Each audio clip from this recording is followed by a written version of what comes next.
There's a certain peace you find at a lake cabin that city life can never give you. Bird song, pine needles crunching underfoot, and the water lapping gently against the shore. That's why I came out here. After back-to-back 60-hour work weeks and a brutal breakup, I needed silence, stillness, space. The old family lot at Stone Pine Lake was supposed to be that refuge. Keyword, supposed. The cabin had belonged to my grandfather. It sat on the quieter northern shore of the lake, technically inside a development called Lake Haven Estates.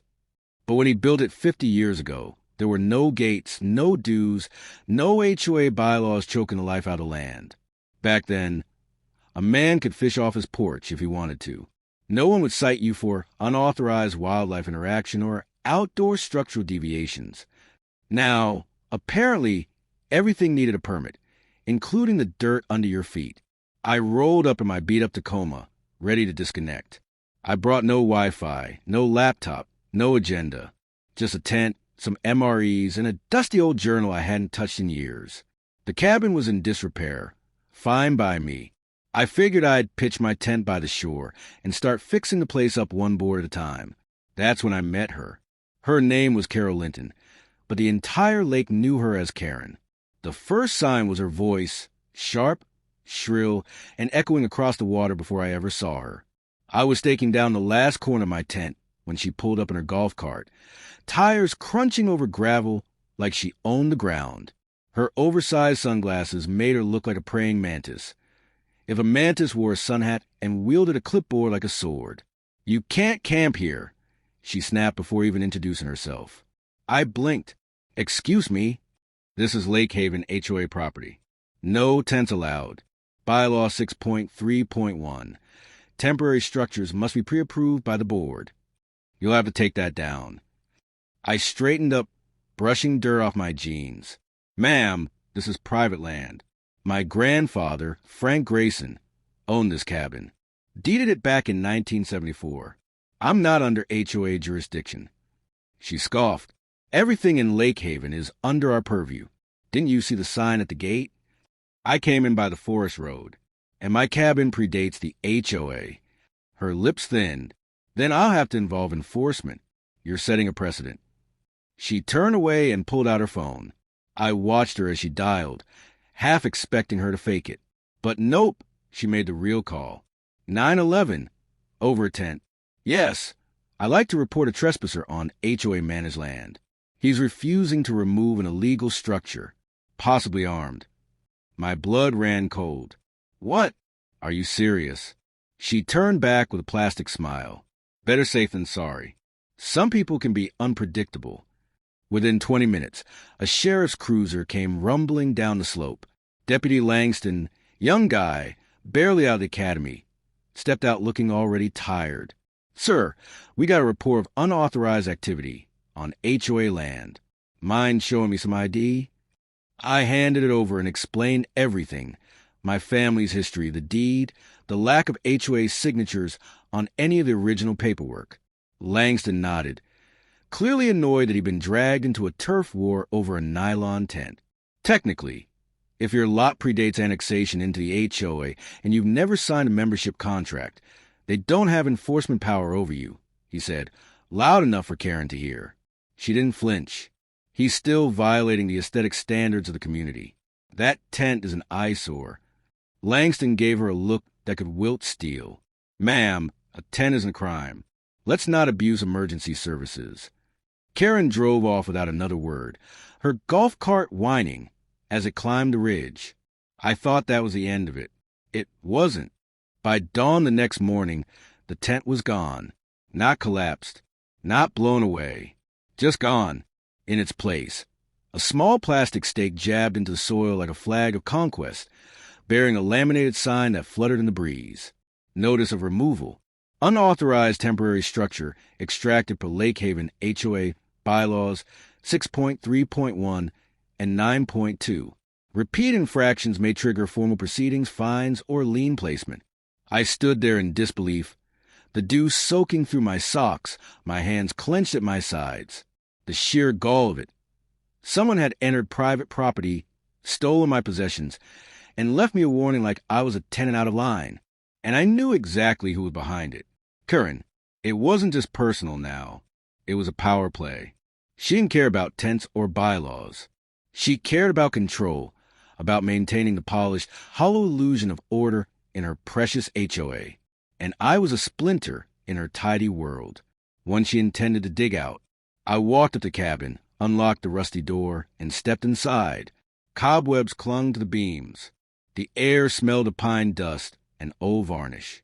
But it was mine, or at least it had been for decades. Grandpa Frank had always said, "The land gives you what you give it." And I had no intention of letting someone like Karen erase that. I called the sheriff's office to report a theft. But unsurprisingly, there wasn't much they could do. The tent was gone. No cameras, no witnesses, no clear proof of who took it. Deputy Langston offered sympathy, but little else. "I'd suggest documenting everything," he said over the phone. "Karen's known to escalate.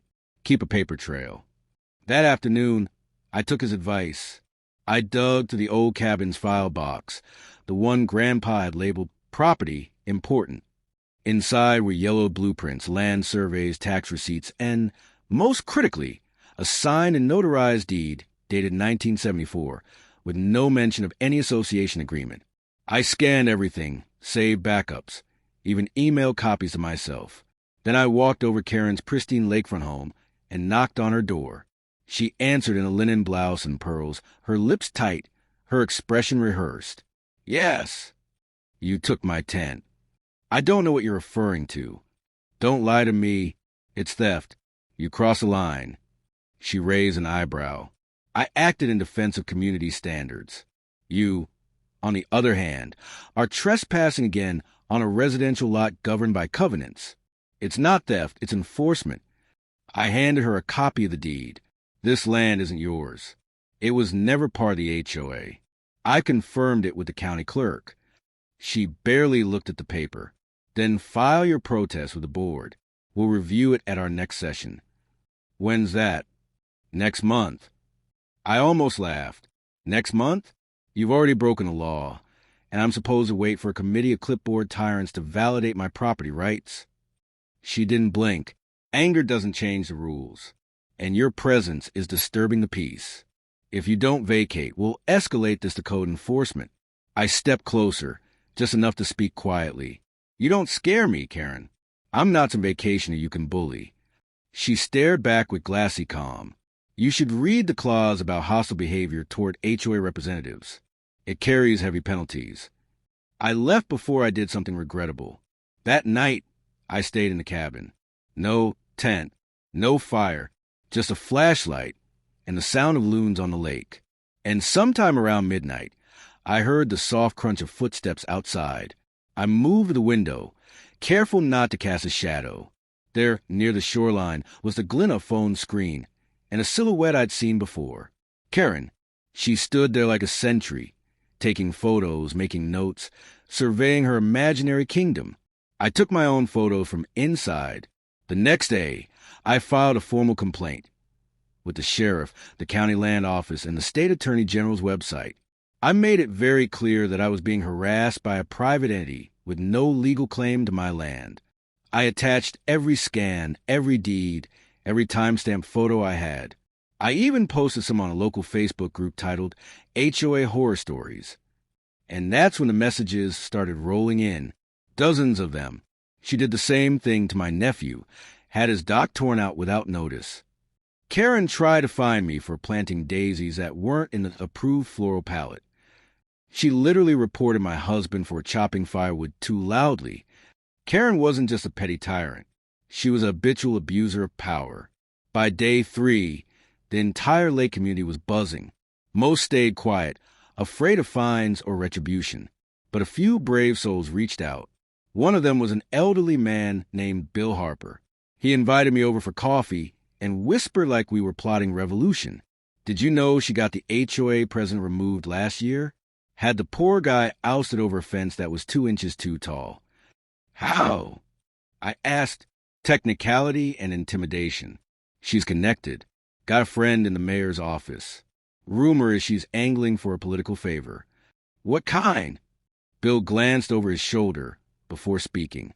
You didn't hear this from me, but there's talk that your property might become, how should I say it, a retirement compound for someone very important.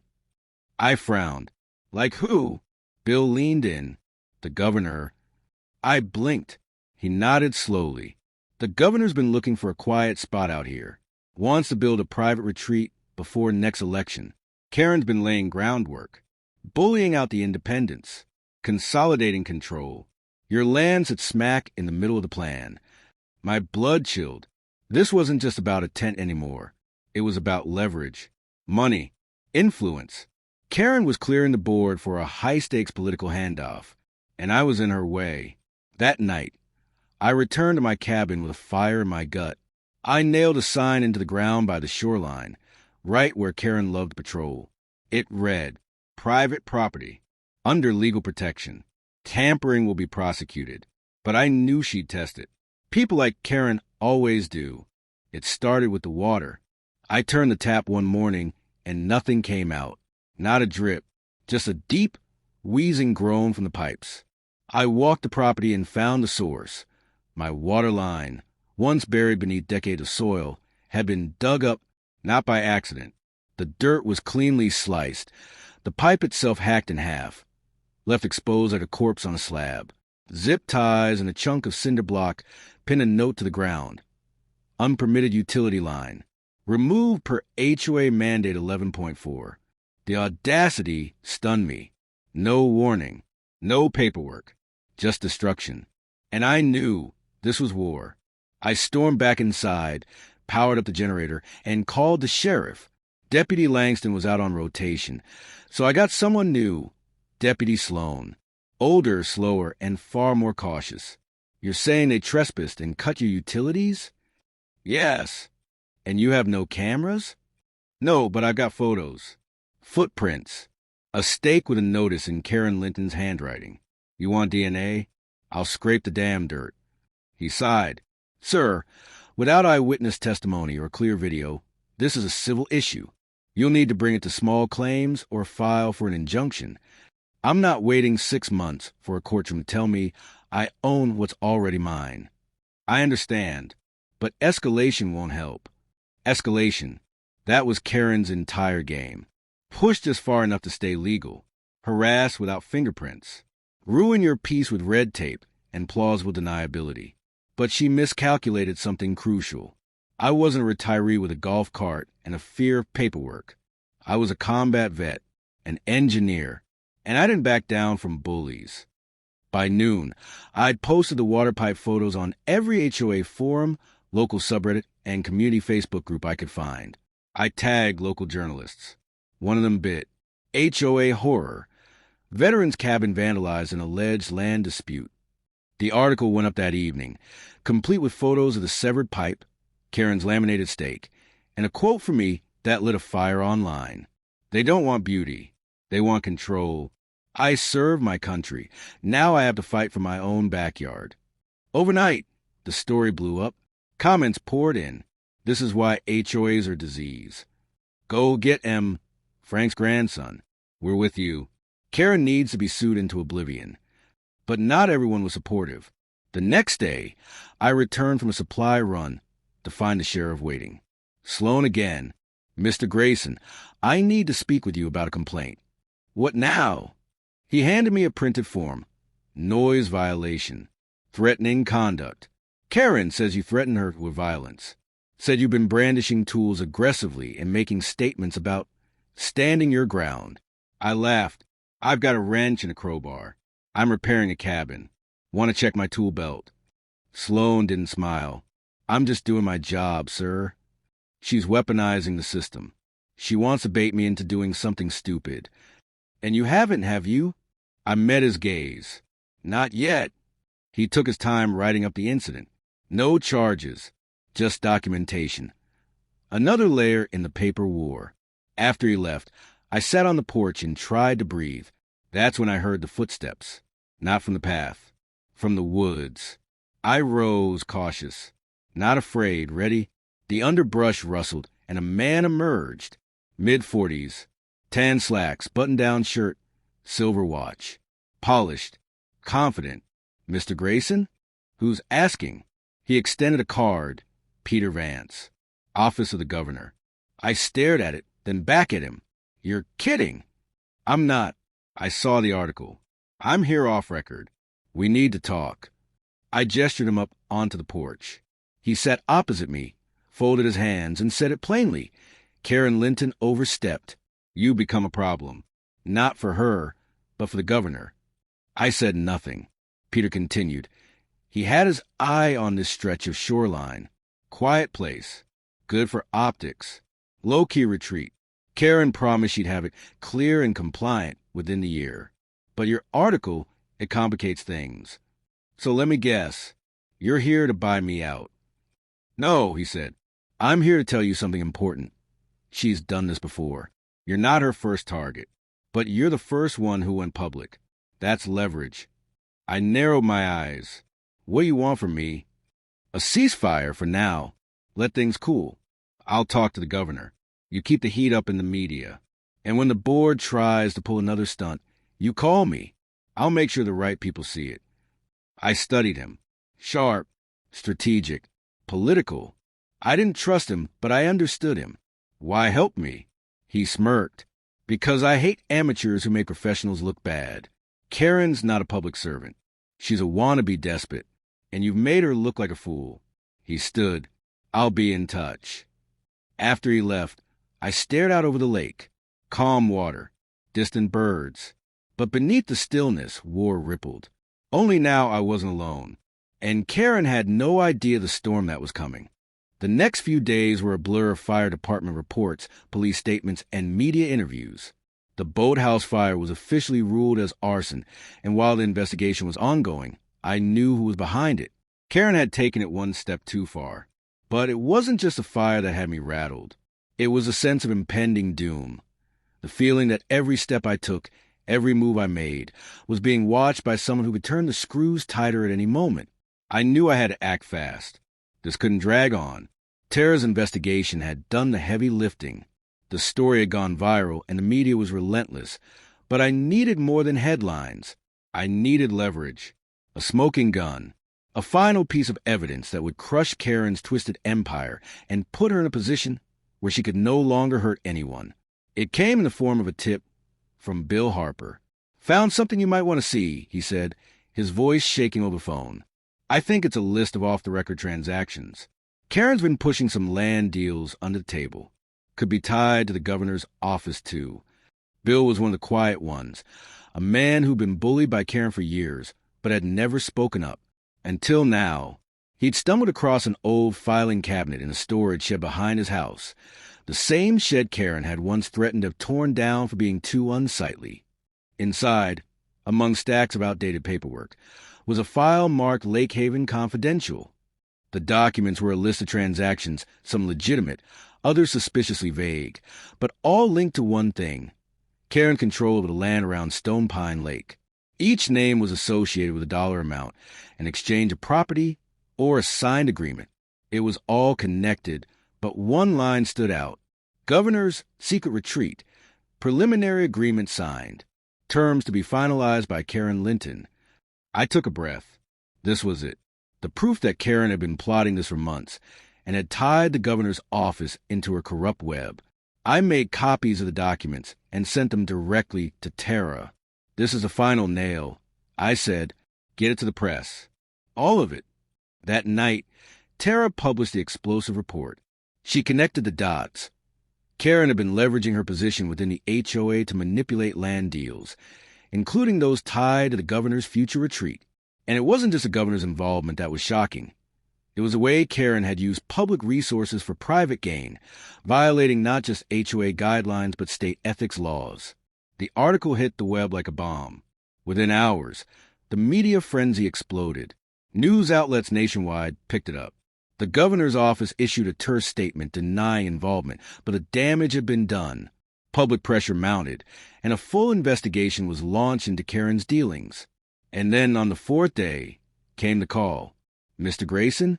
It was Deputy Langston, his voice grim. We need you to come down to the station. You might want to sit in on this. I arrived at the station, my heart pounding. But I wasn't prepared for what I saw. Karen was sitting across from Langston, her shoulders stiff, her posture rigid with defiance. But her eyes were nervous.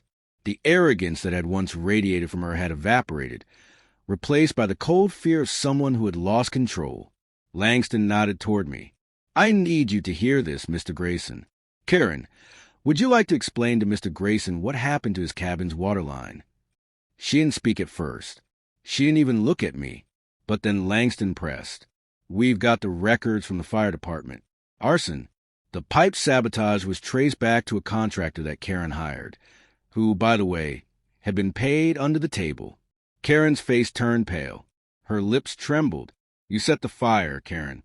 You tried to destroy my cabin," I said, my voice steady but filled with rage.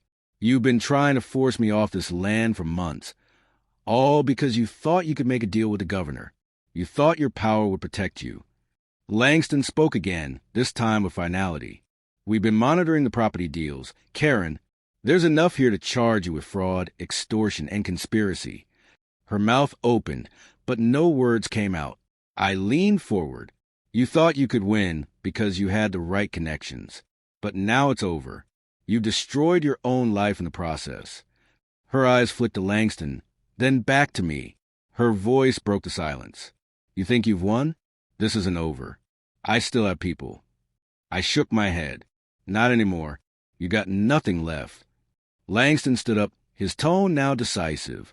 "Karen Linton, you're under arrest for multiple charges of fraud, arson, and conspiracy. You have the right to remain silent." Her shoulders slumped as the deputies closed in on her, handcuffing her and reading her rights. I couldn't help but feel a rush of relief. The reign of terror was finally over. As Karen was escorted out, the weight of the last few months began to lift from my shoulders. The phone rang again. It was Tara. "You did it," she said, her voice crackling through the line. "The story's everywhere. She's finished." I took a long, deep breath. It's not just about me. It's about everyone who's been hurt by her. We've won, but we're not done yet. Tara laughed softly. "No, we're not. But you can breathe now." That evening, as the sun set over Stone Pine Lake, I sat on the porch of the cabin, the weight of it all sinking in. The land was still mine. The cabin was still standing. And Karen was no longer a threat. The peaceful silence of the lake felt different now, lighter, freer. And as I watched the water ripple gently under the setting sun, I knew one thing for sure. The fight for what's right wasn't over. But this chapter had ended, and I'd won.